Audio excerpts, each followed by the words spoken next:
service, por lo menos.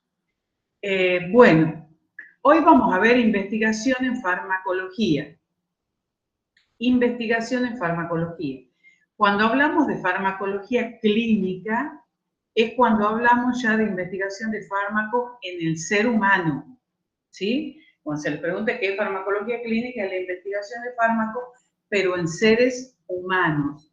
Y esa sería una segunda etapa del proceso de investigación de fármacos.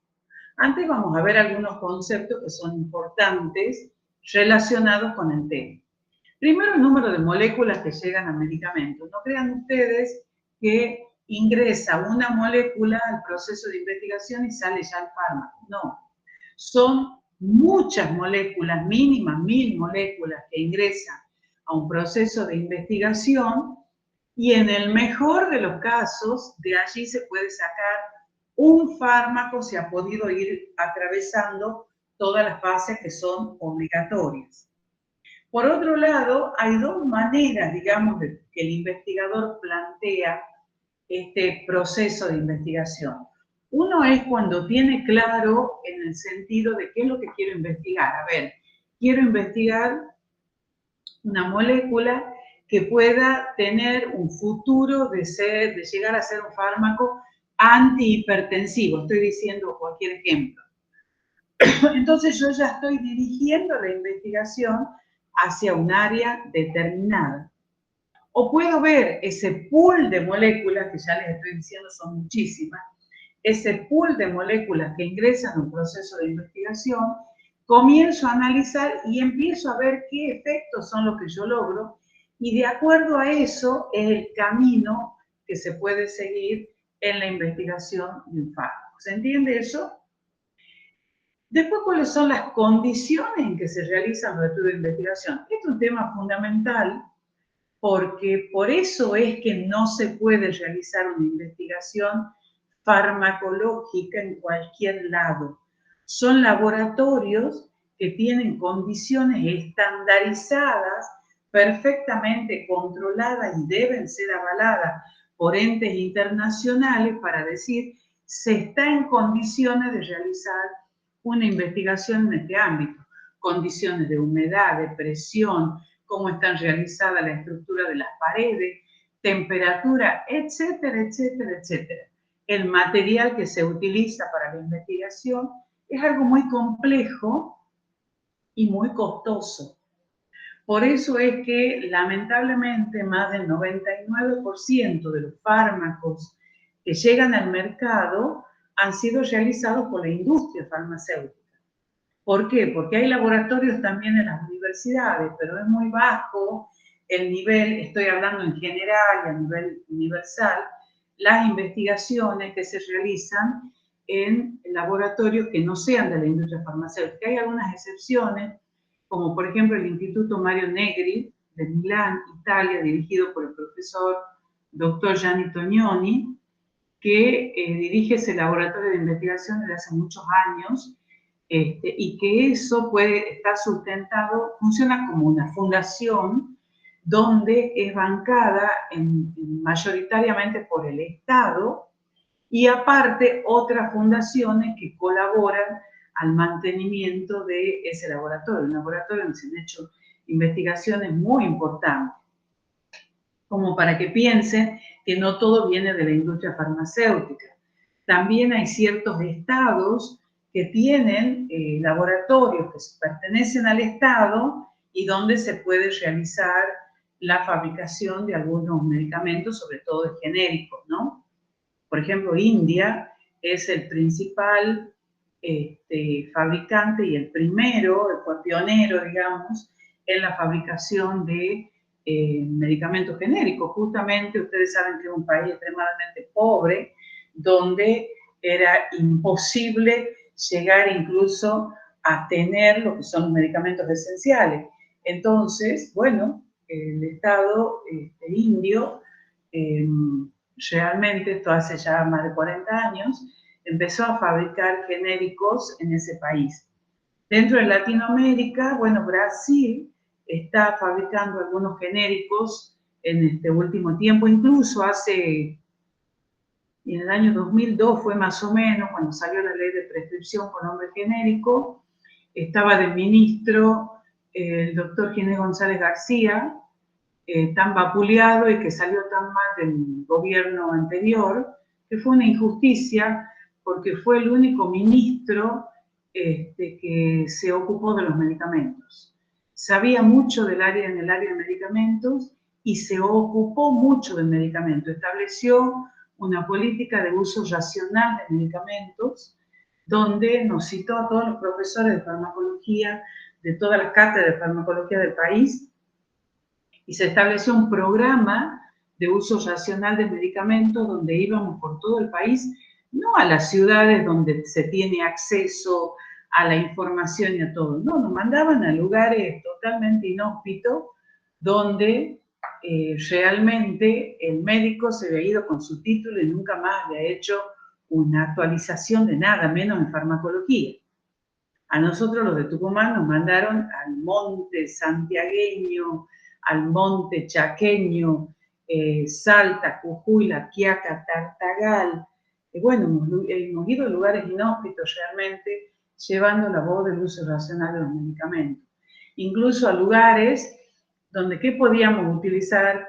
Enseñar la utilización racional de salbutamol, y les decíamos, tienen que usarlo esto en nebulización, si no tenían luz, no había electricidad. Les digo, ejemplo, Añatuya, Quimilípero, Monte Adentro, hacíamos taller. La verdad fue una experiencia muy buena, favorecida desde el Ministerio de Ginés González García. Hago esta aclaración porque se dijo muchas cosas que no fueron verdad, y bueno, mis respetos a la memoria del doctor Ginés González García, quien hizo muchísimo por el área de medicamentos, que es un área que en general los políticos saben poco y nada, incluso los mismos ministros, ¿no?, de salud pública. Bueno, dicho esto, dividimos al proceso de investigación en farmacología preclínica y farmacología clínica. La clínica, la que ya les he dicho recién, pero antes de ingresar al proceso, no se hace una investigación directa en humanos, antiético, sino que se debe realizar primero una investigación en animales. Por eso hablamos de una farmacología preclínica. También ustedes la van a ver como fase 0 de investigación. Esta se realiza, en general debe realizarse por lo menos en 2 especies animales. Y hace muchos años atrás se podía utilizar cualquier tipo de animal, tal es así que se usaban mucho los perros, los cerdos, los monos. Y bueno, estos últimos años, por todo el sistema de protección a los animales, se ha prohibido la investigación, está prohibida la investigación en animales grandes, entonces se utilizan animales pequeños, como pueden ser roedores, de género reptil como el sapo. Se tratan de utilizar especies pequeñas. ¿Vamos bien? Sí, profe. Cualquier cosa que no se vea o no se escuche, Ale, por favor, me avisa. Sí, te aviso, pero ¿Qué se ve bien y se estudiamos? escucha perfecto. Gracias, Sí. Ale. ¿Qué se estudia en la farmacología preclínica? ¿Qué se investiga? Esto es muy importante. Recuerden que son moléculas, no hablamos de fármacos, son moléculas que en ese momento recién ingresan a ser estudiadas. Entonces, ¿qué es lo primero que empezamos a estudiar? ¿Qué es lo que harían? ¿Qué tipo de actividad tienen? Y qué características cinéticas, recuerden, cinesis, movimiento, absortiva, distributiva, de metabolismo y de excreción, que ya lo van a ver bien la semana que viene, tienen esas moléculas en esos animales. Entonces, obviamente que se comienza por el estudio de la cinesis y la dinamia y la toxicidad. Esto es un punto límite porque la toxicidad que se demuestra en la etapa preclínica es determinante del filtro y de que muchas moléculas se van descartando. Porque cuando aparece, bueno, lo primero que aparece, la toxicidad y toxicidad grave, son moléculas que se van descartando. Eso se hace durante todo el proceso de investigación, pero sobre todo en este momento, que no se la conoce a la molécula, que no se conoce qué hace, se observa muy bien la toxicidad. ¿Qué tipo de toxicidad? Aguda, es decir, lo que aparece en el corto plazo, subaguda, cuando aparece después de 15, 20 días de investigación, crónica, cuando aparece después de 3 meses más o menos de investigación, y especial. ¿De qué hablamos de toxicidad especial? Lo que llamamos, bueno, la toxicidad especial es fundamentalmente cuando hablamos de mutagenicidad, embriogenicidad, es decir, cuando estas moléculas, estas sustancias tienen acción sobre los ciclos celulares de estos animales y producen daño bastante importante, son descartadas inmediatamente. Les decía que estudia la toxicidad aguda. Y esto solamente algunos conceptos, porque esto ya lo van a ver bien cuando vayan detallando y vayan leyendo el ensayo clínico, y después cuando vayan viendo todos los conceptos cinéticos y dinámicos. ¿De qué hablamos cuando hablamos de toxicidad aguda?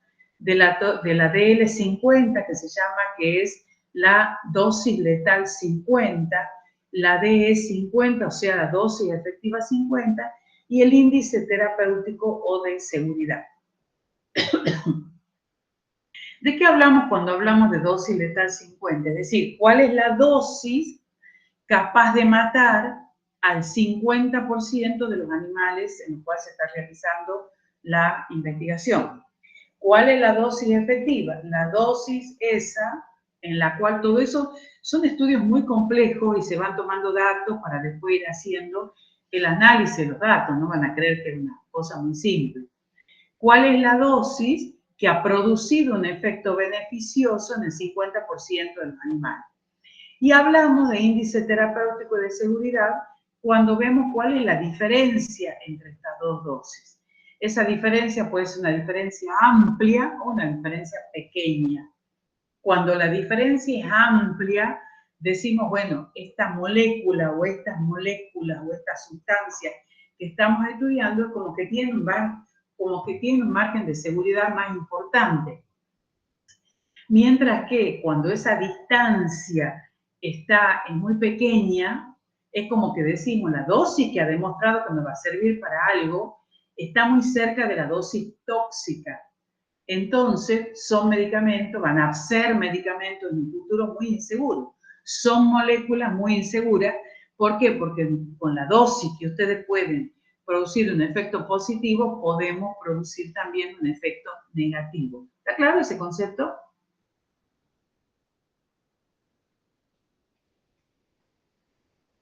Sí.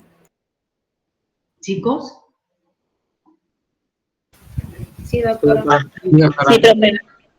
Y la toxicidad especial es esta que yo les digo, cuando esa molécula va a ir a intervenir de alguna manera el ciclo celular del animal en cuestión. Entonces aparece la mutagénesis, la carcinogénesis o la embriogénesis u otros que obviamente son determinantes de exclusión de esa molécula. Bien, para eso me sirve esa fase preclínica. Yo les decía, ustedes lo van a ver también como estudio de fase 0. ¿Cómo se hace? Se administra la sustancia en estudio a diferentes animales, mínimo 2 especies, animales de investigación, durante un lapso prolongado, generalmente de 2 a 3 años. Los tiempos no son exactos, va a depender de qué tipo de molécula lo están investigando. Y durante todo el proceso, decimos que cada etapa en general dura entre 2 y 3 años, a veces puede durar más y muchas veces puede durar menos. Bajo condiciones estandarizadas. Se evalúa un posible daño histopatológico, fisiológico, bioquímico, electrofisiológico, etc. Porque si yo le estoy diciendo, puede producir un proceso de mutagenicidad, y yo estoy viendo una alteración histopatológica, por ejemplo, ¿sí? Estudio de fase 0. Es lo primero que se debe hacer y es por lo primero que debe pasar cualquier sustancia que ingresa a un proceso de investigación. Bien. Y entramos en el concepto de farmacoepidemiología que decíamos. La farmacoepidemiología son conceptos que tienen que ir sabiendo. Es el estudio ya de fármacos, ya cuando han salido al mercado, fase 4, fase final de investigación, en una población determinada. ¿Y qué importancia tiene el estudio de la farmacoepidemiología? Entender que durante todo el proceso de investigación, muchas veces esos que salen ya como fármacos al mercado a comercializarse, lo hacen sin que se hayan comparado con otro de su misma clase. Es decir, han sido estudiados solamente contra placebo. Y obviamente que si yo estoy estudiando el comportamiento primero de una molécula y luego de un fármaco contra placebo, que es una sustancia inerte, farmacológicamente inerte, no voy a poder decir cuál es mejor, porque una es inerte versus la otra que es activa, que es la que yo estoy investigando. Entonces, en la farmacoepidemiología se realizan estos estudios de utilización de medicamentos donde se trata de probar esos nuevos fármacos que salen al mercado versus el mejor tratamiento que hay hasta el momento en esa patología determinada. Siguiendo el ejemplo de la hipertensión que yo les decía hace rato, bueno, sale un nuevo fármaco para el tratamiento de la hipertensión, yo debo compararlo con los mejores fármacos que estoy utilizando para el tratamiento de la presión a ese momento. ¿Se entiende ese concepto? Y ahí hago yo el estudio comparativo, porque si yo tengo datos solamente contra placebo, y obvio, que siempre va a llevar a de ganar la sustancia en cuestión, porque es una sustancia activa. ¿Está claro? Ese concepto tiene que quedar muy claro. Entonces decimos que la accesibilidad, antes de ayer hemos hablado mucho de accesibilidad y disponibilidad, son parámetros que permiten medir la calidad de servicio de salud y son marcadores de justicia y equidad. Entonces aquí aparece esta palabra, que es una palabra que nos encanta a los farmacólogos, que es la palabra equidad. ¿Qué quiere decir equidad? ¿Qué quiere decir equidad, chicos? ¿Qué les parece? Chicos, ¿están ahí? ¿Qué quiere decir equidad? Igualdad. Se distribuye según No, sus necesidades. igualdad es una cosa y equidad es otra. No sé quién estaba hablando ahí. Se distribuye según sus necesidades. Claro, equidad es le doy lo que necesita a cada uno. Entonces, si yo tengo una torta, esa torta la voy a repartir dándole más a que tiene más hambre y menos al que tiene menos hambre. Entonces, a uno le daré lo que significa el costo de un antibiótico, a otro le daré un anticuerpo monoclonal que es de altísimo costo, pero es lo que cada uno necesita para tratar su patología. Eso es justicia y equidad. En cambio, igualdad, le doy una porción de la torta exactamente igual a todos, pero no todos necesitan la misma porción de la torta.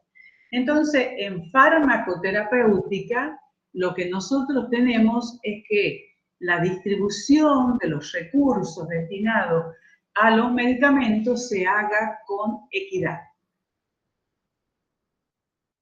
Fíjense qué es lo que pasa en el mercado farmacéutico nuestro. El prescriptor tiene cada vez menos autonomía para decidir sobre el fármaco a elegir. ¿Por qué? Porque cada vez tiene menos autonomía. A ver, yo quiero que empecemos a pensar juntos, y esto ya les he dicho, no es una clase magistral, sino que debe ser un diálogo entre ustedes y yo.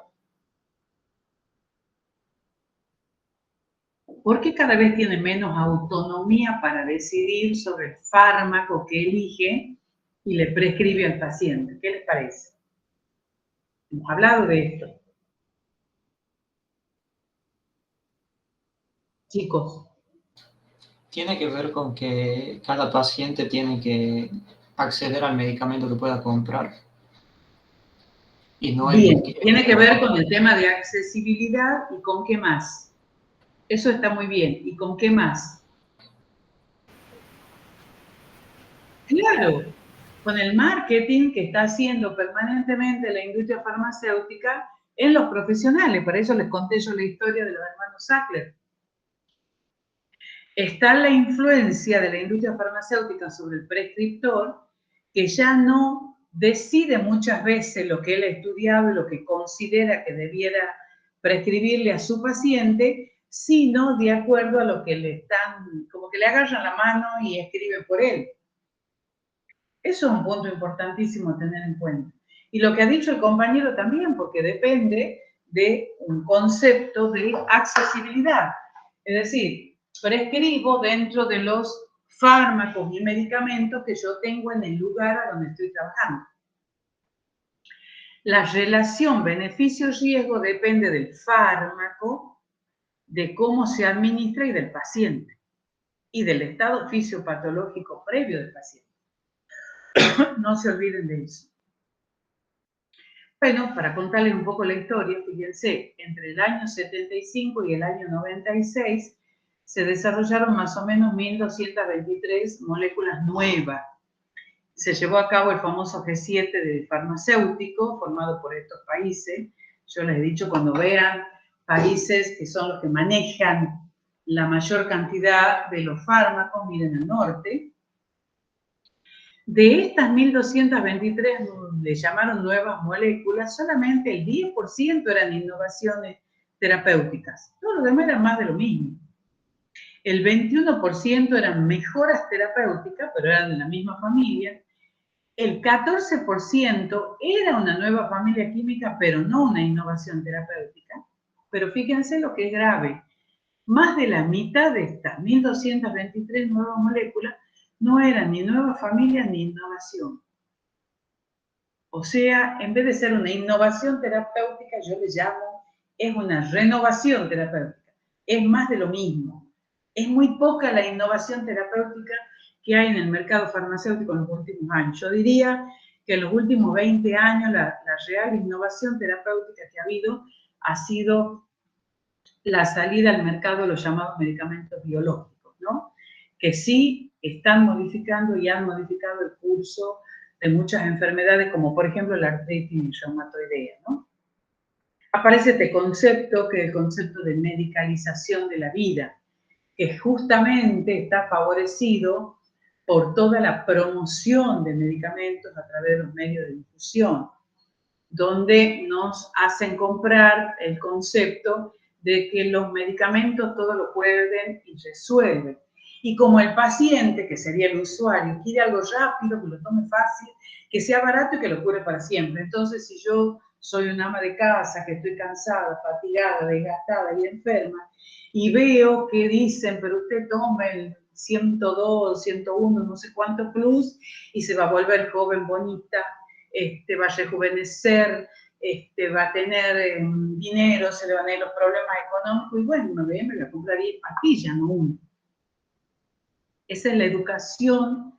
Fíjense que paradójicamente se habla de muchas patologías en los medios de comunicación, pero son extremadamente limitados los medios que le dan algún espacio al área medicamentos.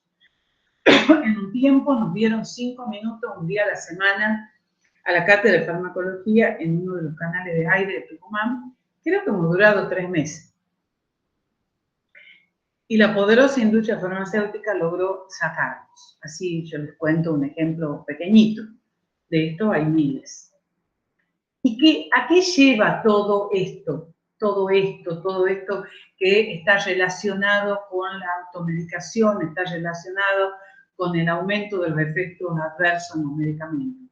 Aumento del gasto sanitario, una prescripción irracional, aumento en los productos farmacéuticos. La automedicación trae más automedicación, porque si me duele la cabeza, compro, me automedico el paracetamol y lo tomo y me cede el dolor de cabeza. El hecho de que el usuario, voy a decir usuario, no paciente, porque no es un paciente porque no ha ido a un profesional, de que el usuario obtenga el resultado que está buscando, es una de las causas de que la automedicación aumente más todavía. menores inversiones para investigación farmacológica, lo que les decía hace rato, y un gran incremento en las ganancias de la industria. Fíjense, todo esto se ve favorecido cuando se utilizan inadecuadamente, irracionalmente a los medicamentos. Tal es así que yo digo que hemos fracasado con el tema del uso racional de los medicamentos que venimos promocionando hace muchísimos años, los profesores de farmacología. Yo me siento que he fracasado. Entonces, la nueva tendencia, siempre vamos a tratar de enseñar que se usen adecuadamente los medicamentos, es la desprescripción. Es decir, no hemos logrado que no se recete lo que no sirve, entonces ahora estamos tratando que se recete lo menos posible. Miren a lo que hemos llegado. O sea, recetemos lo menos posible, porque no es lo mismo la polifarmacia es un gravísimo problema sanitario. Entonces, imagínense un paciente que está recibiendo 10 medicamentos, le van a aparecer por lo menos 20 o 30 efectos adversos, que más allá de que lo pueden matar o enfermar, aumenta el gasto de cualquier sistema, sea público o privado. ¿Entienden lo que quiero decir? ¿Chicos? Sí, doctora. Sí, profe. Bien. Entonces entramos ya en lo que sería la farmacología clínica. Ya hemos pasado la fase de estudio cero, la fase preclínica, ya tenemos datos de toxicidad y tenemos algunos datos cinéticos y dinámicos. Pero tengan en cuenta que acá pasamos de usar esa molécula, que la estamos usando hasta el momento en animales chicos, a usarlo en la especie humana. Eso va a significar un cambio tremendo, porque el funcionamiento del organismo humano es diferente, porque estamos pasando de un organismo pequeño a un organismo grande y complejo, porque ese paciente va a tener alguna patología mínimo por la cual va a utilizar ese medicamento, etcétera, etcétera. Entonces decimos que la farmacología clínica es la ciencia que evalúa los efectos de los fármacos en la especie humana. Y lo hace a través del ensayo clínico controlado. Cuando les preguntamos qué es un ensayo clínico controlado, chicos no saben contestar. ¿Qué es un ensayo clínico controlado? Es un experimento planificado. Porque la investigación en seres humanos se puede hacer de dos maneras: experimental u observacional. Observacional, yo solamente observo qué es lo que pasa con ese fármaco en ese paciente. Experimental quiere decir que yo estoy interviniendo a ese paciente. Eso que quede muy claro. Es un experimento planificado. ¿Y cuál es el objetivo del ensayo clínico controlado? Evaluar la eficacia de intervenciones sanitarias, médicas o quirúrgicas. Bien. Existen distintos tipos de ensayos clínicos. Tipo 1, tipo 2, depende en qué momento, ya lo vamos a ver con la fase mejor, en qué momento estoy haciendo ese ensayo clínico. Tengo una población de pacientes, por ejemplo, yo estoy investigando ese probable futuro fármaco para el tratamiento de la hipertensión. Entonces yo digo, tengo la población de pacientes hipertensos de San Miguel de Tucumán. Esa es toda la población, todos los hipertensos que yo tengo en San Miguel de Tucumán. Pero yo no los puedo estudiar a todos, no los puedo ingresar a todos en ese ensayo clínico. Entonces tomo una muestra de pacientes de esos hipertensos. Y esa muestra de pacientes la voy a dividir en dos, que ya veremos cómo, grupos semejantes. Uno va a ser el grupo experimental y el otro va a ser el grupo control. Bien, esto ya lo van a entender mejor un poco más adelante. De ese experimento planificado, que es el ensayo clínico, tiene lo que llamamos los pilares del ensayo clínico. ¿Cuáles son los pilares del ensayo clínico? Ahí lo tienen: el origen y el tamaño de la muestra, la asignación aleatoria, la exposición a tratamientos y el enmascaramiento. Esto es no negociable porque la investigación en farmacología es uno de los temas básicos, fundamentales y no negociables en la materia, chicos. Pilares del ensayo clínico. Vamos a analizar el primer pilar, que es el origen y tamaño de la muestra. Dentro del origen y tamaño de la muestra, lo primero que vamos a analizar es la fuente. La fuente. ¿A qué se le llama la fuente? ¿De dónde sacamos los participantes? ¿De dónde sacamos los participantes? Esa fuente, que es de dónde sacamos los participantes, es determinante ¿de qué? De la representatividad y la homogeneidad de la muestra. Pregunto, ¿ustedes consideran que es mejor tener una muestra más homogénea o menos homogénea de pacientes? ¿Qué les parece?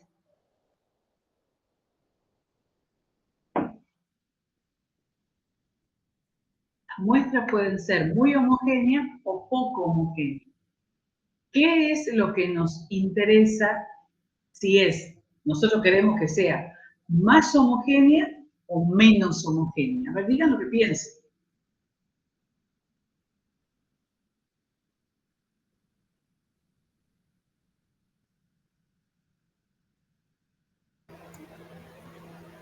Yo creo que menos homogéneo. Menos homogénea. ¿Por qué? ¿Por qué decís vos menos homogénea?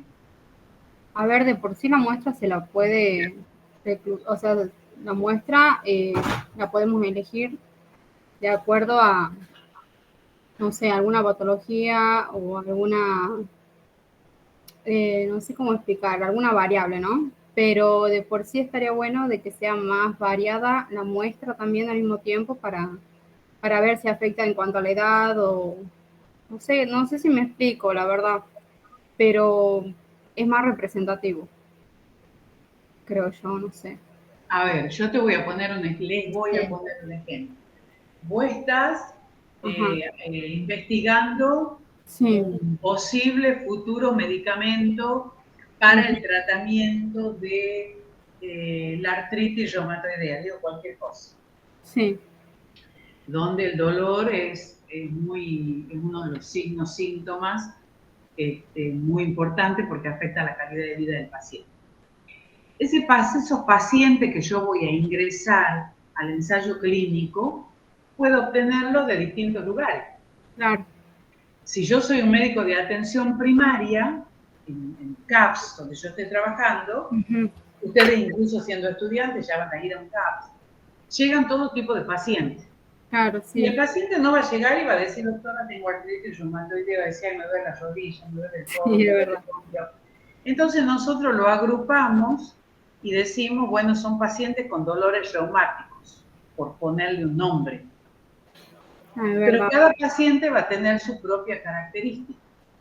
Pero puede ser un lugar donde yo reclute esos participantes.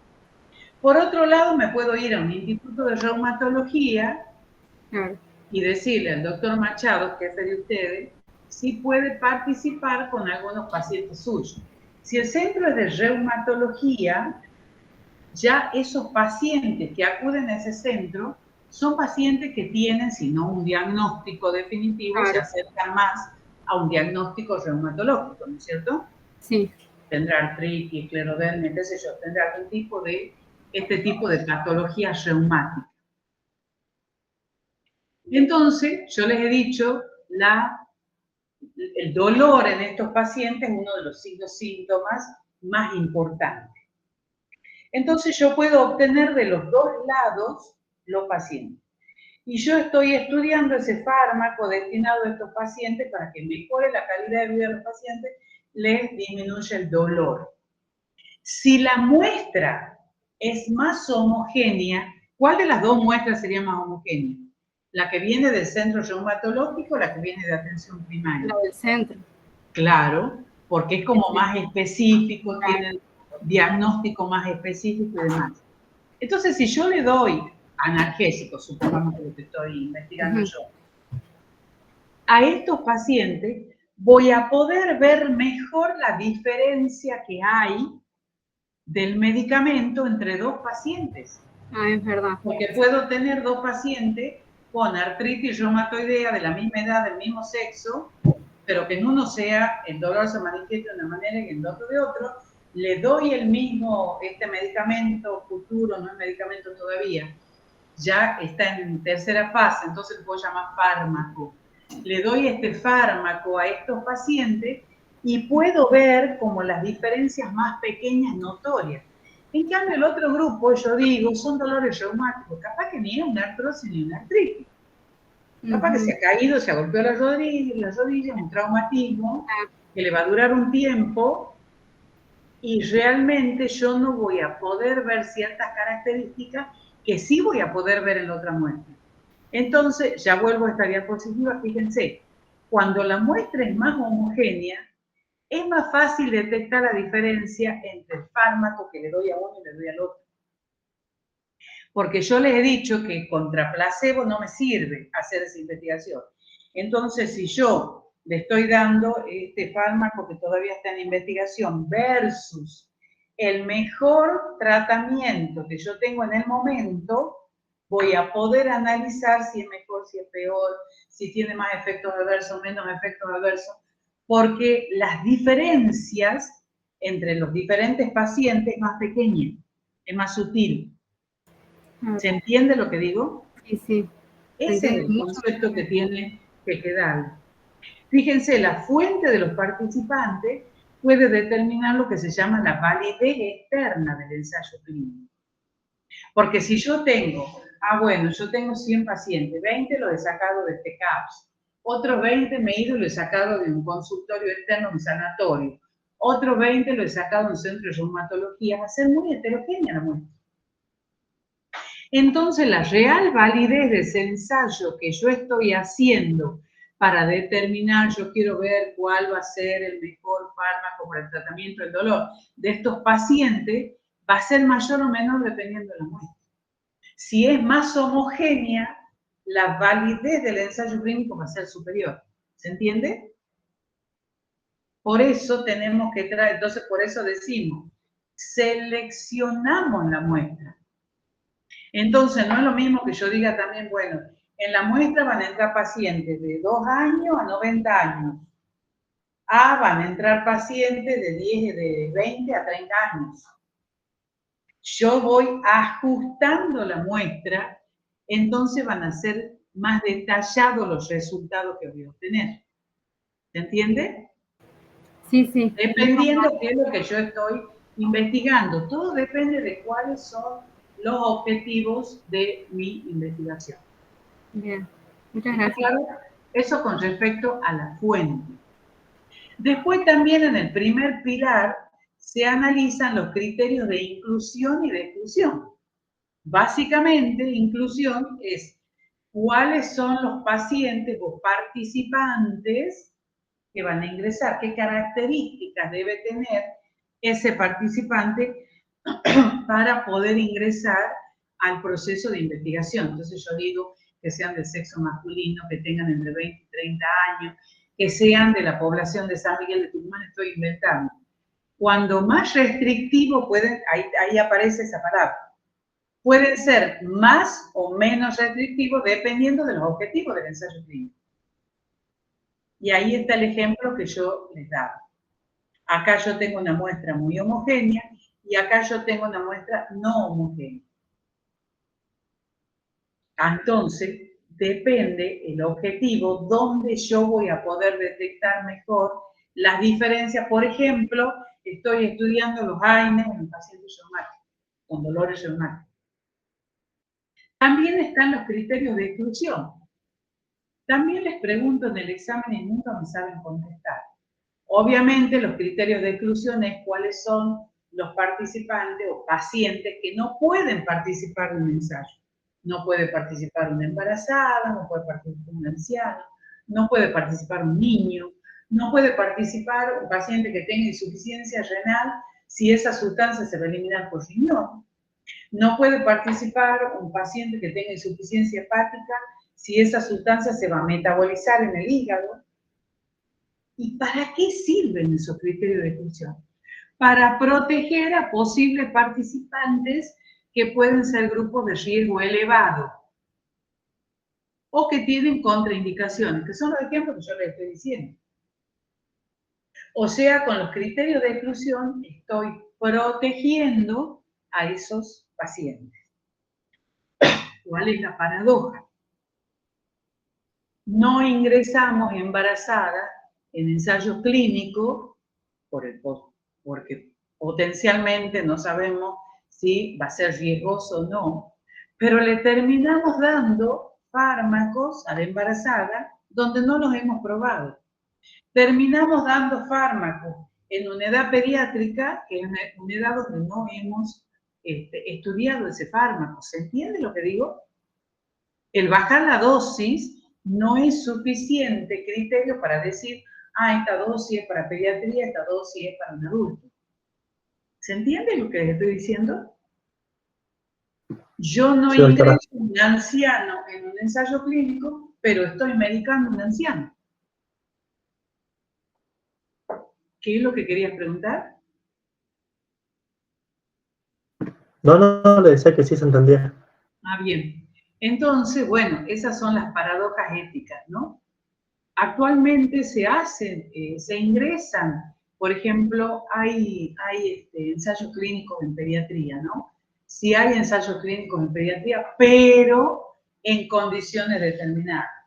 No hay que hacerle daño, el niño no tiene que sufrir, es decir, hay una serie de características que se deben cumplir en el ensayo clínico para que se pueda aplicar en una edad pediátrica, ¿no? Pero bueno, se están ya incorporando a niños a este tipo de estudios. Hay otro tipo de estos criterios, ya hemos visto de inclusión, de exclusión, están los criterios de discontinuación o retiro. Es decir, cuáles son las condiciones que van a hacer que el paciente que ha ingresado, porque estaba dentro de lo que pedíamos en los criterios de inclusión, sea retirado del estudio. ¿Cuál es la razón fundamental? Por razones de seguridad. Aclaro que si ustedes lo van a ver por ustedes solos en los procesos de bioética, aclaro que todo ensayo clínico el participante lo hace voluntariamente. Voluntariamente. Y puede retirarse en el momento que el participante quiera sin dar ningún tipo de explicación. No tiene que justificar por qué no quiero seguir participando. Es decir, no es que no quiero seguir participando, se retira y punto. No tiene que dar explicaciones a nadie. Esa es una razón por la cual muchos pacientes se retiran, porque no quieren seguir.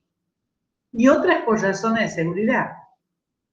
A ver, una paciente que ha ingresado y que no estaba embarazada, por ejemplo, durante el periodo del proceso de investigación, y queda embarazada durante el mismo ensayo clínico. Es retirada del ensayo clínico por seguridad para ella, para el embrión o feto y para la placenta. Es retirada. ¿Y qué es lo que se hace cuando se retira un paciente del ensayo clínico? A ver, escucho. ¿O ustedes creen que se va y se retira y se retiró? Por ejemplo, si una paciente que ha quedado embarazada y se retira del ensayo clínico. Se le hace seguimiento. ¿Cómo? Se le hace un seguimiento, se le controla durante el tiempo posterior. ¿Qué tiempo? 6 meses, hasta que tiene al bebé y luego al bebé más lo controla. Se debe controlar, no se puede poner un tiempo porque depende del periodo de embarazo, hasta que el niño nazca. Y después que nace, ¿qué pasa? ¿Qué pasa después que nace el niño? Se lo sigue controlando al bebé. ¿Qué tiempo? Se lo debe seguir controlando al niño durante el primer año de vida. ¿Por qué es eso?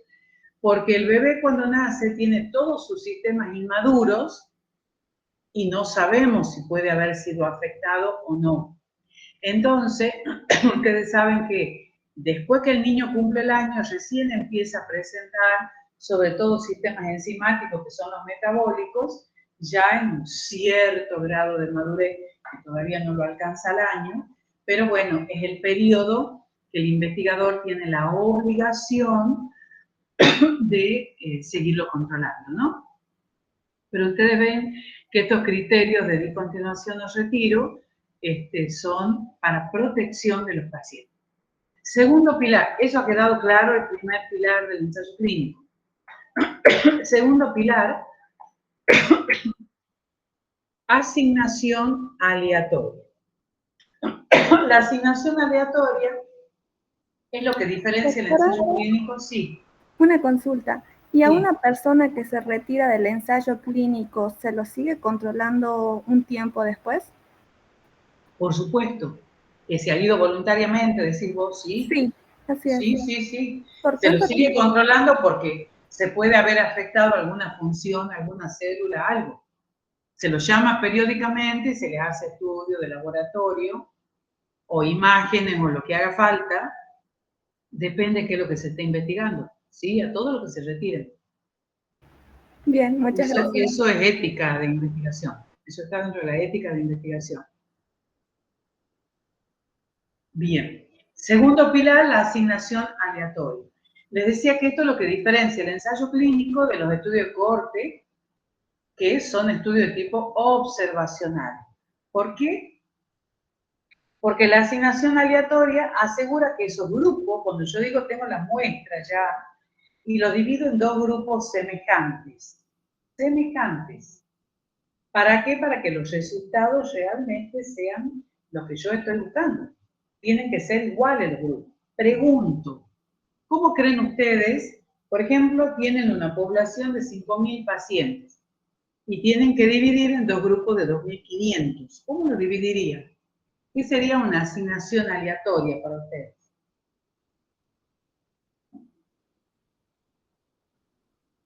¿Cómo los dividirían?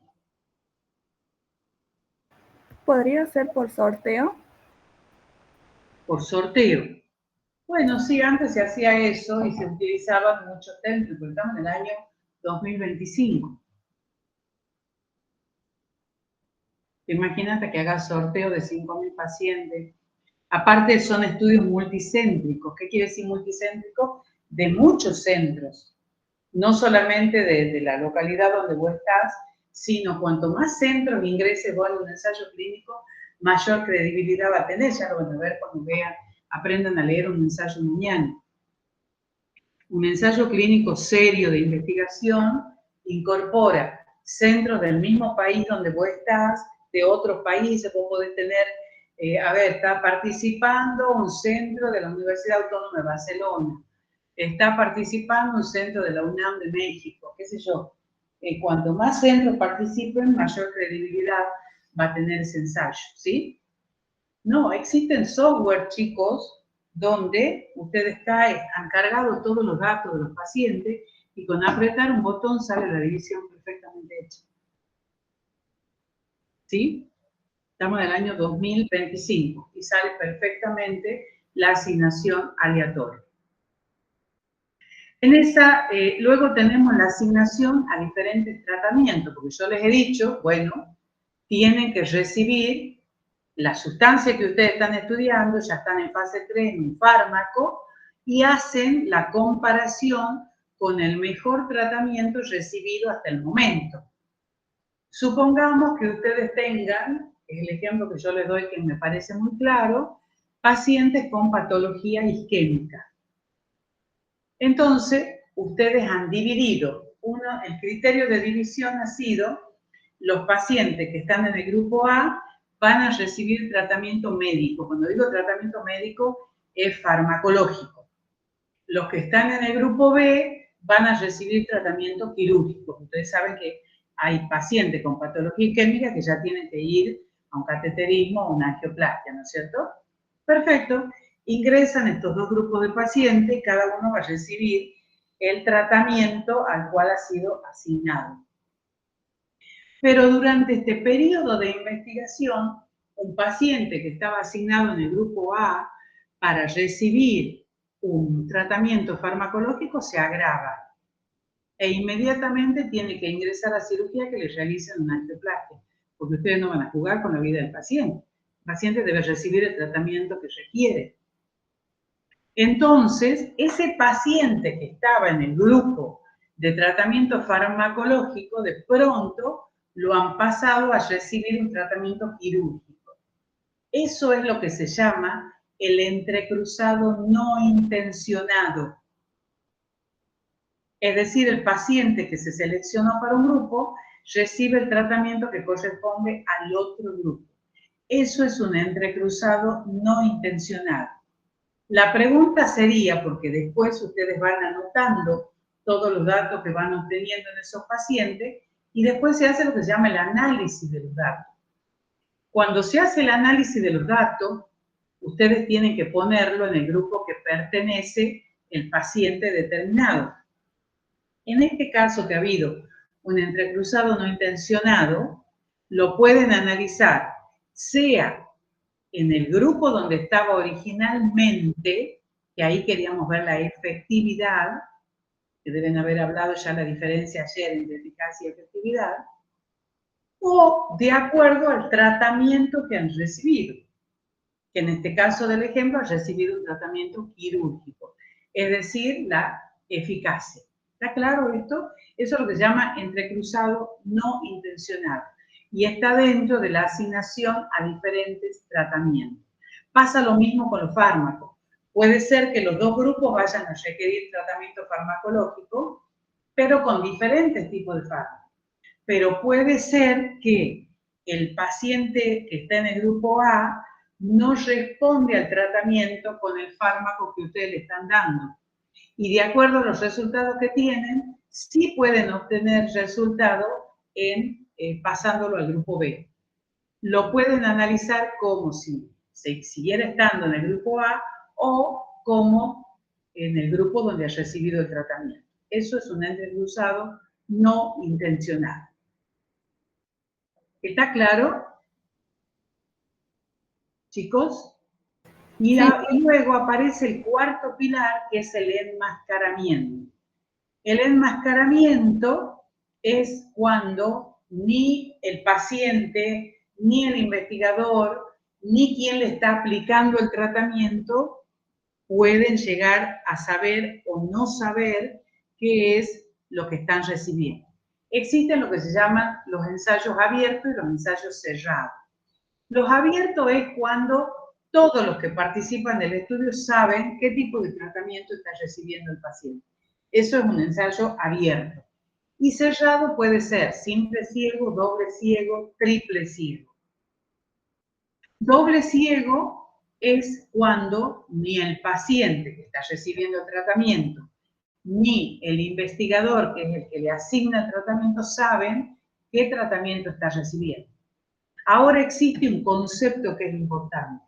Los pacientes de ambos grupos que participan en el ensayo deben recibir las mismas vías de administración e intervalos.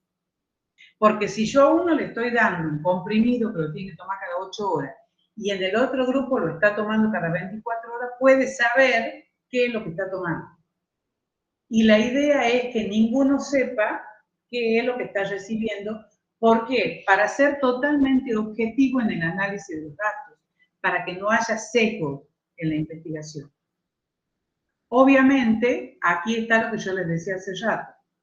El ensayo clínico no está indicado si implica riesgo para el paciente. Por ejemplo, no le pueden decir, bueno, voy a poner un placebo y como el tratamiento que está recibiendo lo tengo que aplicar por vía parenteral, que le está poniendo solución fisiológica por vía parenteral permanentemente al paciente, no. Eso es antiético, no se debe hacer. Entonces, la forma farmacéutica que nosotros seleccionamos para darle debe ser adecuada, sobre todo si lo vamos a dar por un tiempo determinado. Y otra cosa, tampoco va a estar indicado si los efectos permiten identificar fácilmente al menos uno de los fármacos. Si yo le estoy dando un vasodilatador versus un diurético, el que está recibiendo el diurético se va a dar cuenta que es el diurético porque está yendo al baño cada rato. ¿Se entiende? Entonces, tiene que estar armado de tal manera que el paciente no pueda sospechar qué es lo que está recibiendo. Eso es un verdadero doble ciego. Bueno, hay distintos tipos de ensayos, dependiendo del grado de desarrollo clínico de fase, que ya vamos a ver cuáles son. Entonces hablamos de ensayo clínico de fase 1, de fase 2, de fase 3, de fase 4. O según lo que yo les decía, de grado de enmascaramiento. Abierto, simple ciego, solamente el paciente que no sabe lo que está recibiendo. Doble ciego, ni el paciente ni el investigador. Triple ciego, ni el paciente, ni el investigador, ni quien se lo está aplicando, la enfermera o quien sea, o el médico puede ser también. Siempre estos protocolos que han sido autorizados por la autoridad competente se deben guardar bajo 7 llaves, donde está todo anotado, lo que recibe cada paciente y todo lo demás. Es algo muy serio y que debe pasar distintas etapas de autorización. No crean que a mí se me ocurre hacer una investigación tal, la hago y empiezo a reclutar pacientes. No. Si ustedes están trabajando en un hospital, deberán presentarlo al comité de docencia e investigación del hospital. Eso va a pasar por todo un comité de autorización. Eso tendrá que llegar al ente regulador del país para hacer, dependiendo del tipo de ensayo que se trate, y se autorizarán o no. Y una vez que se autoriza, empezar a ver cuáles son las características que yo necesito en el lugar. Todo eso se tiene que ver para ver si se puede implementar ese tipo de ensayo clínico. Porque ustedes están haciendo una intervención farmacológica en el paciente. Veamos cuál es la extrapolación de los resultados del ensayo clínico a la práctica clínica habitual. Es lo que ustedes dicen, y yo siempre digo cuál es la diferencia entre el paciente que ha ingresado en un ensayo clínico versus el paciente que ustedes pueden ver en el consultorio de atención primaria, que sería la práctica clínica habitual. Aquí estamos hablando hasta fase 3 del estudio y acá estamos hablando de fase 4 o periodo de farmacovigilancia. Primero, el número de pacientes. El número de pacientes es un número, bueno, va a depender que estamos investigando. Tiene que ser un número importante, 4.000, 5.000 pacientes, por eso decimos 10 a la 2, 10 a la 3. Y el periodo de duración puede ser días, puede ser semanas, pueden ser también años, dependiendo de qué es lo que estamos estudiando. En cambio, porque este es el paciente que ha ingresado al ensayo clínico, es un paciente que ha sido seleccionado. Acuérdense de los criterios de inclusión, de exclusión, de retiro. En cambio, en la práctica clínica habitual, es todo el paciente que llega a su consultorio y ustedes lo van a atender. No van a decir, no, este no lo voy a atender porque es anciano, este no porque es niño, esta no porque es embarazada. No. Yo voy a seleccionar acá el paciente y acá no. Y acá va a durar todo el tiempo que ese fármaco permanezca en el mercado, hasta que sea retirado o no. Por eso que digo días y años. La población de ese ensayo clínico, vuelvo a decir, es una población seleccionada. Están excluidos los que estaban, porque tiene que ver con los criterios. Acá es toda la población, porque ustedes tienen que atender en su consultorio a todo paciente que requiera su atención. Obviamente que acá son patologías más evolucionadas, más definidas, y acá menos evolucionadas.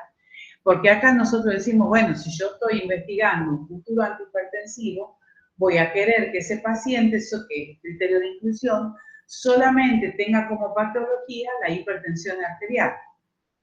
Mientras que acá es raro que llegue solamente un paciente con hipertensión.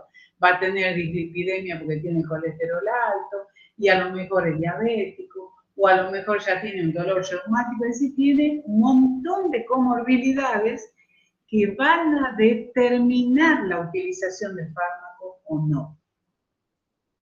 Entonces, por eso yo digo que acá se evitan otros tratamientos y acá puede tomar más el fármaco. Entonces, acá tienen también el tema de las contraindicaciones de los otros fármacos y de las interacciones, ya van a ver después ¿De qué hablamos cuando hablamos de interacciones? Cuando administramos un fármaco. Acá el seguimiento debe ser riguroso. Y acá también debiera ser, pero bueno, es menos riguroso, pero siempre hay que hacer un seguimiento, un monitoreo de ese paciente.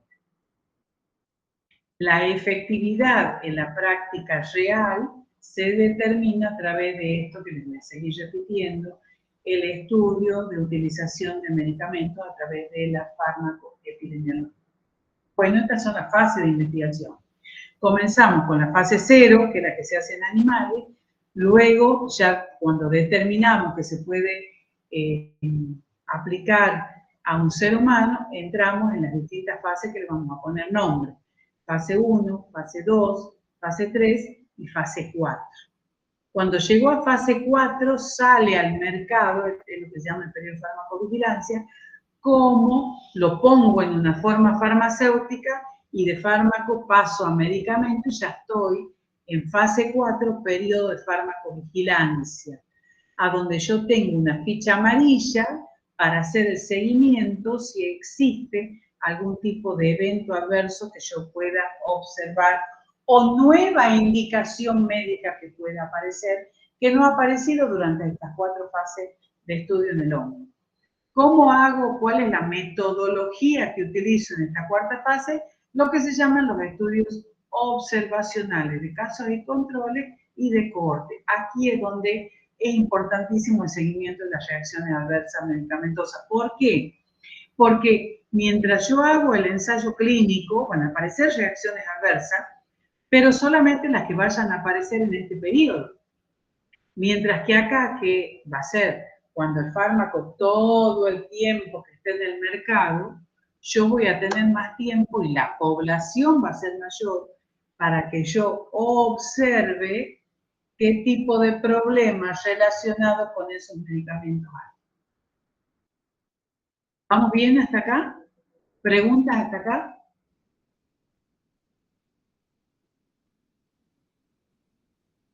Chicos, ¿preguntas hasta acá? No. Muy bien. Sí. No sé qué me decías. No, hasta ahora todo bien. Ah, bien. Veamos qué caracteriza, esto es muy grueso, lo van a analizar mañana. ¿Qué es lo que se va investigando en cada fase, así como vimos en la fase preclínica? Fase 1.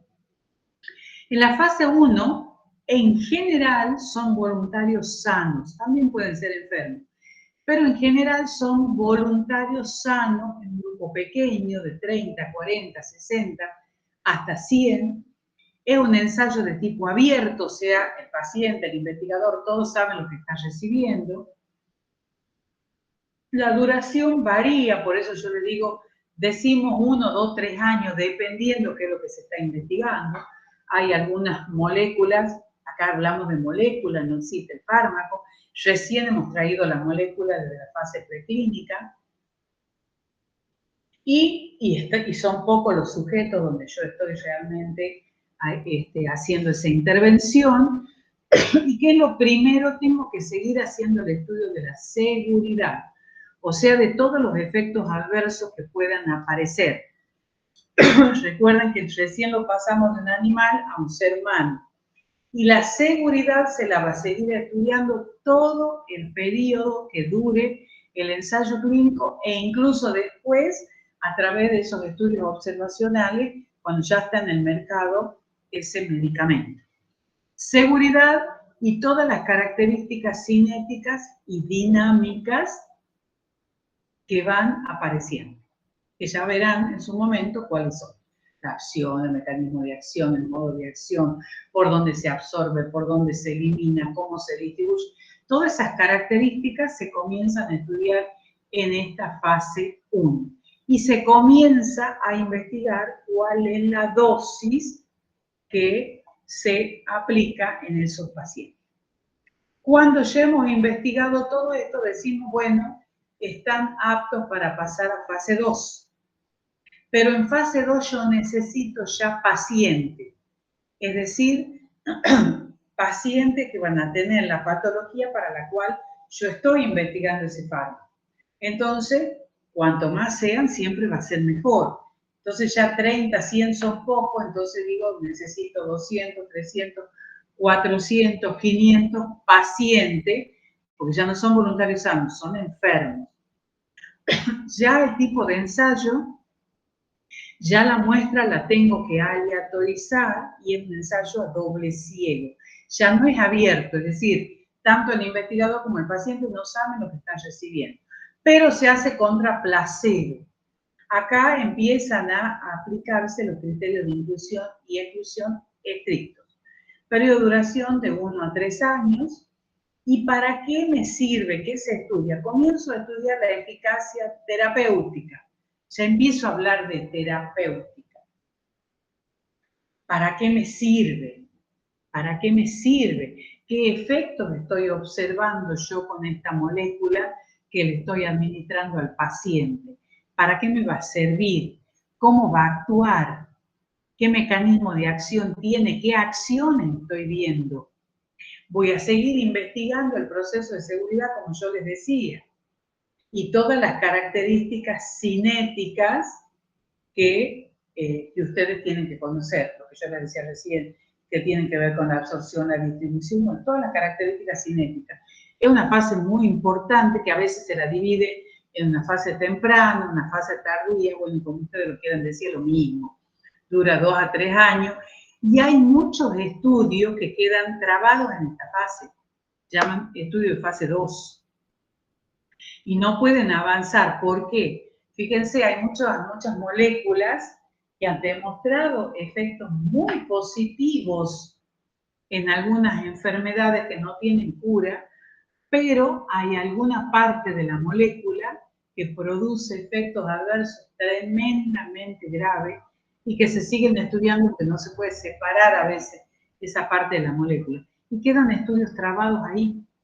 Eso pasa con muchos fármacos que se investigan como futuros antineoplásicos. Se ve que los efectos positivos son muy importantes, pero van quedando como trabados en fase 2. ¿Sí? Entonces, la seguridad es muy importante de estudiar. Cuando ya se ha aprobado y está en condiciones este paciente, recién pasa a fase 3, que se llama ensayo clínico propiamente dicho. Todos son distintos tipos de ensayo clínico, pero aquí es muy estricto el ensayo clínico y se llama el nombre que le damos a esta fase, ensayo clínico propiamente dicho.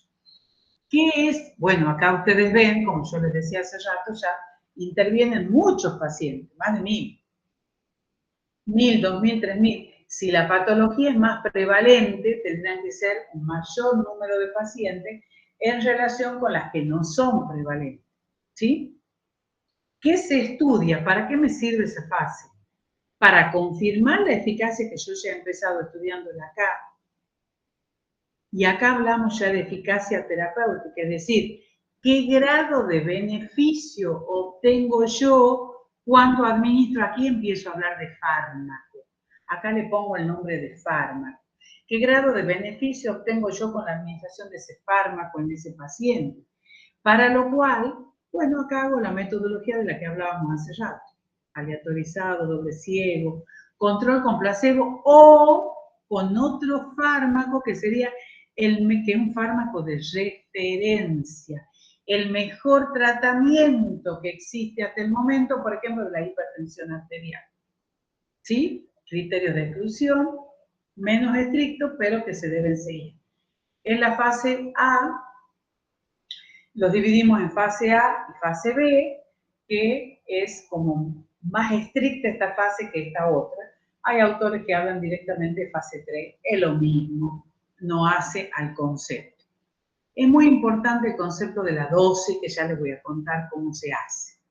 Y luego la fase 3, que es cuando ya hemos llegado acá a la finalización de esta fase 3, el investigador o los investigadores multicéntricos, acá ya cualquier médico clínico puede realizarlo, no como las primeras 2 fases que generalmente es el farmacólogo quien lo hace.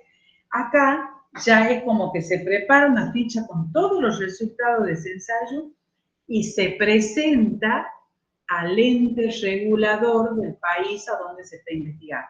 Si esto es en la Argentina, se presenta a la ANMAT. Y la ANMAT, como ente regulador, Administración Nacional de Medicamentos, Alimentos y Tecnología Médica, aprueba o no. Y si la aprueba, supongamos que aprueba esa ficha técnica, se paga un canon y entra en lo que se llama fase 4 o de farmacovigilancia. Y aquí ya, ¿por qué digo más de 5.000? Porque eso ya está en el mercado, ya ustedes pueden ir y acceder a la farmacia con ese medicamento y va a durar todo el tiempo que ese fármaco esté ya no es un fármaco, es un medicamento, porque yo ya lo he puesto en una forma farmacéutica y lo saco a la venta. También se realiza el ensayo clínico y ya aquí empezamos con los estudios, control con fármaco de referencia y estudios observacionales de casos de controles y de cohorte. ¿Sí? Ahora, una aclaración. Se sigue estudiando la seguridad, todo el tiempo se sigue estudiando la seguridad. Aquí ya no hablamos de eficacia, hablamos de efectividad, porque la efectividad es lo que se demuestra en las prácticas reales, de ese paciente real que viene al consultorio con todas sus comorbilidades, con su embarazo, con sus datos de que es un anciano y por lo tanto tiene procesos de envejecimiento celular que va a limitar la acción de muchos fármacos, etc. Pero es importante porque no solamente yo estoy viendo el comportamiento de este medicamento en el mercado, sino que pueden aparecer nuevas indicaciones que no aparecieron durante las fases anteriores. Eso pasó hace más de 100 años con la aspirina, donde la aspirina sale como un analgésico, antiinflamatorio, antipirético, y ya estando en el mercado aparece la acción de ser un antiagregante plaquetario. Tan importante esta acción que prácticamente por la cual se la utiliza actualmente, porque para su acción analgésica, antipirética o antiinflamatoria hay alternativas menos nocivas que la aspirina. Pero la aspirina, porque tiene una unión de tipo irreversible al receptor de la plaqueta, es más, el único AINE que la tiene esa indicación de ser un antiagregante plaquetario. Entonces ahí ustedes ya ven cuáles son las características de cada una de las fases.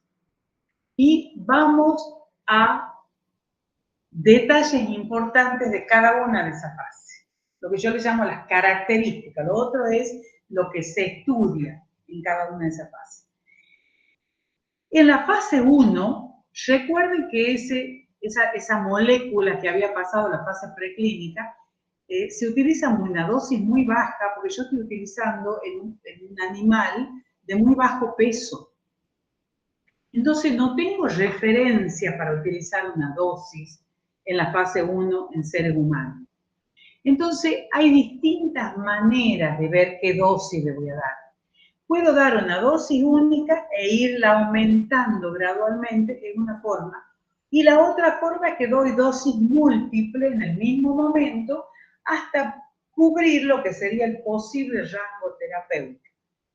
Se comienza entre 1 a la 10 y 1 a la 5 de las dosis máximas toleradas y de ahí se van aumentando gradualmente. La pregunta de ustedes se me ocurre que podría ser, ¿y hasta cuándo puedo aumentar la dosis? Porque no es que yo puedo aumentarla eternamente. Hasta alcanzar lo que consideramos que sería la dosis máxima estimada o lo que es el parámetro más utilizado, que es hasta que aparece alguna reacción adversa medicamentosa. Ahí paro. Ya ahí no puedo seguir aumentando la dosis porque yo ya estoy viendo que más que efectos positivos, estoy obteniendo efectos adversos. Así se hace con la dosis en la fase 1. Fíjense en la fase 2. Sigo buscando la dosis, porque no van a creer que es algo muy fácil. Se sigue buscando la dosis y las pautas de tratamiento. Y se empiezan a ver las respuestas. Acuérdense que en fase 2 ya tengo un paciente enfermo. O sea, si un paciente que está enfermo. Empiezo a ver la respuesta del organismo. Y eso es lo que yo les decía, algunos lo clasifican en ensayo clínico temprano o tardío. En el temprano, en la primera etapa sería de la fase 2, me sirve para ver estos efectos colaterales, el potencial terapéutico y el rango de dosis. Por eso que a esta fase 2 se le llama uso terapéutico, fase de uso terapéutico. Y en la parte tardía ya veo la eficacia igual que en la fase 3. Porque la fase 3, que es lo que yo les decía, es el ensayo clínico propiamente dicho, lo que yo quiero, ¿para qué me sirve la fase 3? Para ver la eficacia que ha podido demostrar o no. Estoy hablando de eficacia terapéutica. El grado de beneficio que yo tengo en un paciente que estoy administrando este fármaco. Ya aquí ya hablo de fármaco. Son estudios a doble ciego, controlados, con distribución al azar, en un número suficiente de pacientes, acuérdense que estamos hablando de 4.000, 5.000 o más, con el objetivo de proveer información que permite el análisis estadístico de eficacia y de seguridad. Y aquí es lo que yo les decía, al finalizar, el fabricante presenta la solicitud de autorización al ente regulador, que en nuestro caso es la ANMAT. Bueno, y la fase 4 es cuando ya se ha otorgado la licencia. Si no se otorga, no puede salir nunca al mercado, ¿no? Tiene que ser autorizado por el ente regulador del país. Obviamente que todos estos procesos están relacionados con la ética. Todos estos procesos están relacionados con la ética. Fíjense que en la Declaración de los Derechos Humanos, que se ha hecho en el año 48, si mal no recuerdo, su artículo 25, artículo 1 dice, habla de los derechos humanos universales. El individuo tiene derecho a la vivienda, tiene derecho a la alimentación, tiene derecho al agua, todos los derechos, y también derecho a la salud. Cuando habla de los derechos a la salud, involucra también el derecho a los medicamentos. Porque dentro de esos derechos humanos universales está todo lo relacionado con el bienestar de las personas y la promoción de la salud. ¿Está claro, chicos? Sí. ¿Me escuchan? Sí, profesor. Sí, doctor. Sí, profesor. Y existen lo que se llama, esto también quiero que lo trabajen mañana, todo lo relacionado con la ética en la investigación. Después de la Segunda Guerra Mundial, por todo lo que ustedes todos conocemos, ocurrió en el llamado Holocausto, con la investigación que se hacía en los judíos,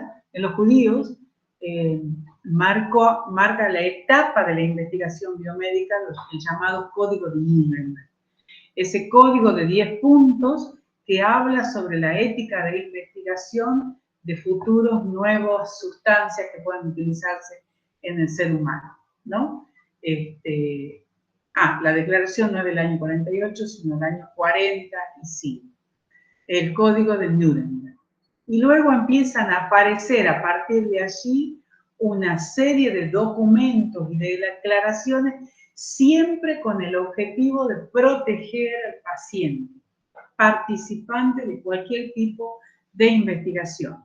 Y tienen la declaración de Helsinki, que es del año 64, el convenio sobre los derechos humanos y biomedicina del año 97, que es el convenio de Oviedo, la Declaración Universal sobre el Genoma Humano y los Derechos Humanos, fíjense que no está tan lejano, año 97. La Declaración sobre Bioética y Derechos Humanos del año 2005, el informe Belmont, que es el más viejo, uno de los más viejos después de Nuremberg, en el año 78, y esto que nos interesa fundamentalmente en farmacología, en investigación farmacológica, que es el consentimiento informado. El consentimiento informado debe pasar por autorizaciones de las autoridades de turno y por comités de ética independiente. No puede ser que el protocolo de investigación lo autorice gente relacionada con el laboratorio, por ejemplo, que ha investigado el medicamento que ha salido al mercado. Bueno, ahí van a trabajar sobre el doble estándar ético en investigación, que es lo que yo les decía, cuando se compara contra placebo, es antiético, y el consentimiento informado y la selección de los participantes, que esto se ve mucho, lamentablemente, donde se discriminan los pacientes de acuerdo a dónde vienen. Es más, se realizan ensayos clínicos donde los laboratorios toman poblaciones extremadamente pobres y les dicen que los recluta a los pacientes diciendo, bueno, por ejemplo, pacientes donde se ve la tuberculosis de una manera tremenda, poblaciones muy pobres, y les dicen, nosotros les damos la medicación para el tratamiento de sus enfermedades. Qué lástima, Ale, que no tenemos tiempo, porque podríamos ver el jardinero fiel y armar un debate, pero no tenemos tiempo.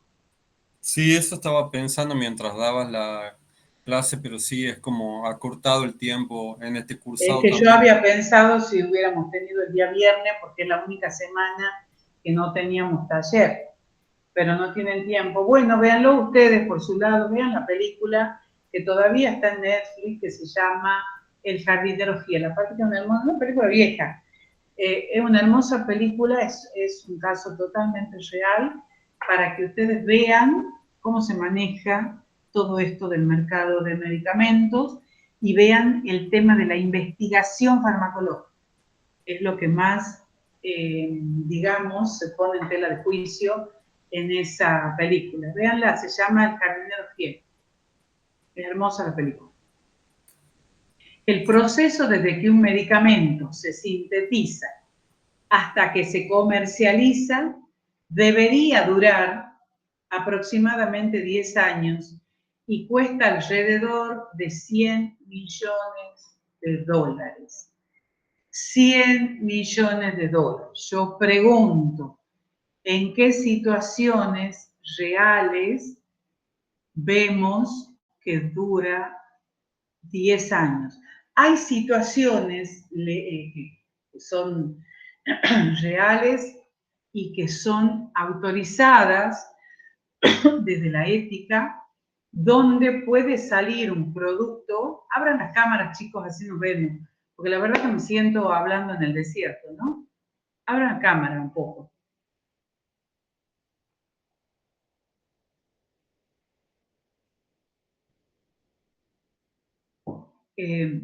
Hay situaciones, les decía, como ha ocurrido, por ejemplo, en la pandemia, donde había una emergencia médica que estaba matando gente y no podíamos esperar 10 años de investigación de un producto que pudiera servir, en ese caso, si bien no existe todavía hasta el momento ningún fármaco que digamos que ha servido para el tratamiento del coronavirus, de este que producía el COVID, sí salieron las vacunas.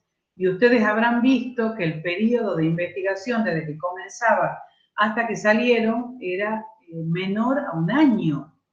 O sea, no podía tener que ver con todo esto que yo les he dicho. Bueno, existen lo que se llaman las emergencias sanitarias que ocurre, por ejemplo, en un caso de pandemia, donde es una emergencia mundial, donde los gobiernos están autorizados a, valga la redundancia, a autorizar estos productos que salen porque en el beneficio-riesgo, el beneficio ha sido superior al riesgo de utilizarlo.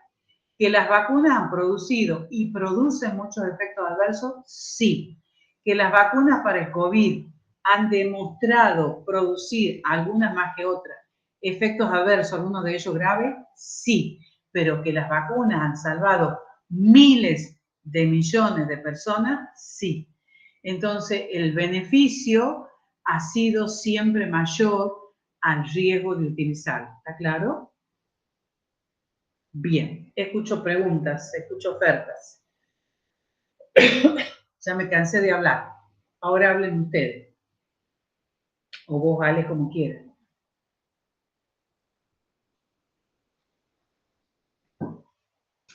Vamos.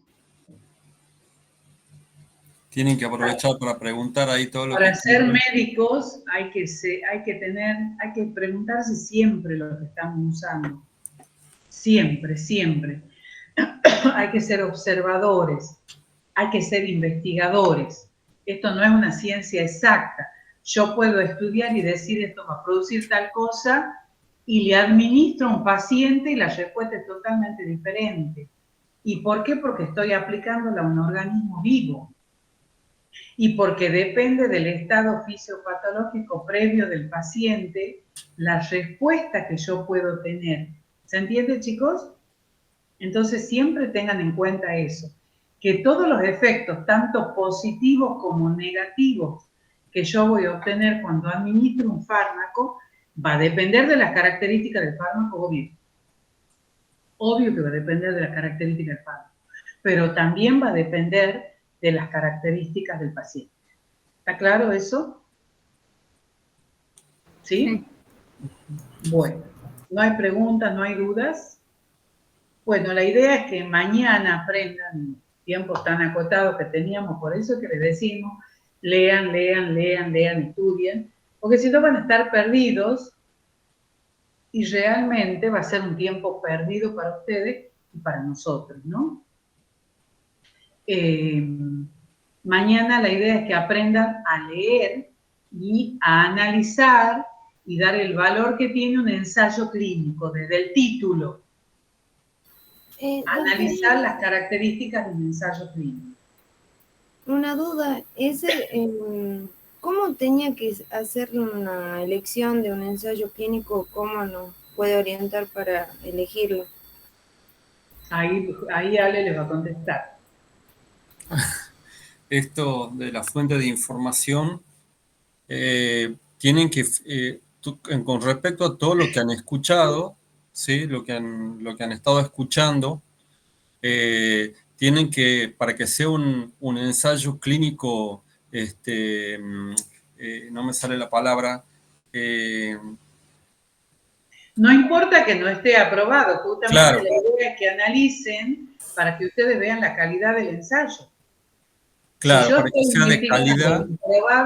Por ejemplo, yo estoy investigando un probable futuro hipoglucemiante oral y el estudio que dice, bueno, se han analizado la droga fulanina en 50 pacientes, yo ya no le voy a decir qué credibilidad puede tener ese ensayo clínico. ¿Se entiende? A menos que sea de una población determinada. Ahí alguien me hizo una pregunta diciendo de dónde pueden ver uso racional. Todo lo relacionado a las páginas relacionadas con la Organización Mundial de la Salud, a la Organización Panamericana de la Salud. Todos estos temas tienen que ver siempre en páginas validadas. No entren en páginas basura que no se conoce y donde se pueden confundir. Incluso en páginas relacionadas con la ANMAT, Administración Nacional de Alimentos, Medicamentos y Tecnología Médica, ¿no? Tienen mucho material, todo lo que es relacionado con la OMS. Pese que ya les he dicho, Argentina ya no formamos parte del staff de la OMS, pero es lo más serio que podemos hablar en el área de salud. Así que ustedes tienen que formarse así. Y cuando los busquen, digamos, más allá digamos, si me imagino lo que preguntan es la fuente de información, lo que le decía la doctora, es OMS, OPS, autoridades sanitarias de distintos países, no solamente ANMAT, sino puede ser la europea, la de Inglaterra, sí, la FDA, vayan buscando, digamos, ya va a haber un taller que creería yo que la otra semana, no me acuerdo bien, sí debe ser la otra semana, que van a haber fuentes de información. Van a trabajar en el taller, hay distintas fuentes de información y ahí les van a enseñar cómo se hace la búsqueda para buscar en páginas serias. ¿Se entiende? En realidad esta semana se debería haber hecho ese taller. Pero bueno. Pero también cuando lean el ensayo clínico tengan en cuenta todo lo que fue hablando la doctora, ¿sí? Cuando ustedes lean un ensayo, busquen un ensayo clínico, ¿sí? Y traten de comparar con todo lo que la doctora fue diciendo en cada una de las fases, que es lo que se va poniendo en el ensayo ese que ustedes encuentren. No busquen ensayos rebuscados, busquen con fármacos conocidos, por ejemplo, con analgésicos, por ejemplo, con antibióticos, por ejemplo, con fármacos que se utilizan para la neumonía, para patologías prevalentes. Busquen para la hipertensión, para la diabetes. No se vayan a cosas raras, enfermedades raras, qué sé yo, porque, por ejemplo, hay enfermedades que son de muy baja incidencia. Entonces, ustedes van a ver que puede ser racional que se haga un ensayo clínico con 5 personas.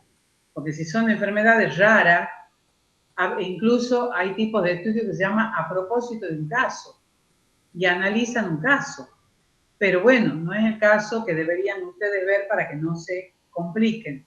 Traten de ir siempre a patologías prevalentes. Tienen hipertensión, diabetes, patologías respiratorias, qué sé yo. Dolor. El dolor es el motivo de consulta más importante del mundo, más frecuente del mundo. ¿Sí? No se vayan a cosas raras. Porque la idea no es aprender ese fármaco, lo verán en su momento. La idea es ver qué grado de seriedad tiene ese ensayo clínico que están analizando. ¿Qué es lo que se debe tener en cuenta en ese ensayo? ¿Me entienden lo que digo, chicos? Sí, gracias. Bueno, nos estamos viendo mañana, Dios mediante, entonces.